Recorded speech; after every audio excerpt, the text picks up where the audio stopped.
నమస్తే. వెనిస్ అనే నగరం 421 సంవత్సరంలో స్థాపించారు. అక్కడ ఇటలీలో వెనిస్ని వెనీజియా అంటారు. ఇక్కడ విచిత్రం ఏంటంటే ఇక్కడ కారులు ఉండవు. సెయింట్ మార్క్ సింహం వెనకాల ఒక కథ ఉంది. పురాణాలలో మార్క్ ది ఇవాంజలిస్ట్ తుఫాను వస్తుండగా తను ఆశ్రయం తీసుకున్నప్పుడు ఒక దేవత వచ్చింది. కానీ ఆ దేవత సింహ రూపంలో రెక్కలతో ఎగురుకుంటూ వచ్చింది.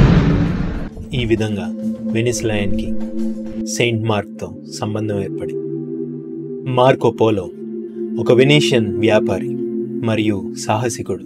తను యూరోప్ నుంచి ఏషియా ప్రయాణించినప్పుడు చైనాలో 17 సంవత్సరాలు ఉండిపోయాడు. నేను చిన్నగున్నప్పుడు ఏజ్ ఆఫ్ ఎంపైర్స్ అనే వీడియో గేమ్ ఆడేవాడిని.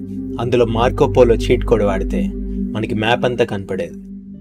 వెనిస్లో ఈ పాపులర్ మాస్క్స్ వచ్చింది ఒరిజినల్గా తన గుర్తింపును దాచిపెట్టి సామాజిక విభేదాలను తొలగించడానికి. ఈ మాస్క్స్ని మీరు అసాసిన్స్ క్రీడ్ 2 గేమ్లో కూడా గమనించవచ్చు. ఎజ్జియో ఆడిటోరే తన వేటలో ఉన్నప్పుడు. ఈ సిటీలో 118 ఐలాండ్స్ అండ్ 90 కెనాల్స్ ఉంటాయి. ఆమ్స్టర్డామ్తో కంపేర్ చేస్తే 90 ఐలాండ్స్ మరియు 165 కెనాల్స్ ఉంటాయి. ఒకప్పుడు వెనిస్ ఒక గొప్ప సామ్రాజ్యం. ఫేమస్ రియాల్టో మార్కెట్ 1000 సంవత్సరాల క్రితం ప్రారంభించారు.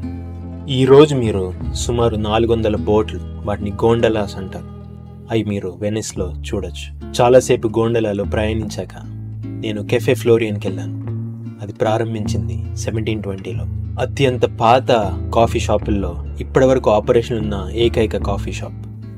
కానీ మొట్టమొదటి కాఫీ షాప్ గురించి మాట్లాడితే అది ఇంగ్లాండ్లో ఆక్స్ఫర్డ్లో క్వీన్స్ లేన్ అనే coffee shop.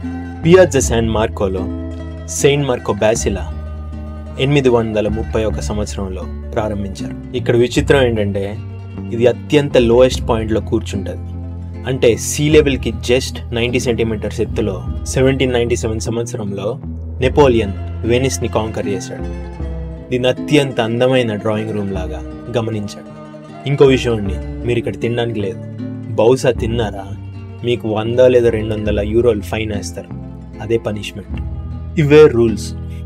Saint Marco basilica ఒరిజినల్గా దొంగలించిన రెలిక్స్ని దాచడానికి పెట్టారు. 828 ADలో 2 వెనిస్ వ్యాపారులు త్రిబునస్ అండ్ రస్టికస్ సెయింట్ మార్క్స్ బాడీని దొంగలించారు ఈజిప్షియన్ మాంగ్స్ నుంచి అలెగ్జాండ్రియా, ఈజిప్ట్లో.